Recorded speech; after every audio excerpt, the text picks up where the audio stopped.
In this video we'll show you how to repair a damaged sump plug thread using the Sealey drain plug repair kit. First, establish the thread size of the damaged plug. Choose a tap that's slightly larger than the existing thread.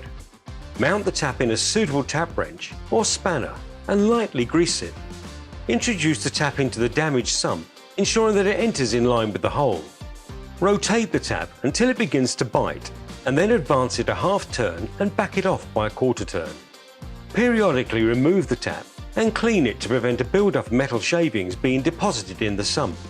Proceed until the tap is running freely in the hole, and then remove it. Pour a small quantity of oil down the filler to flush out any remaining swarf. Fit the appropriate sump plug and washer and tighten. Refill the sump with oil and check that the plug and washer are oil tight.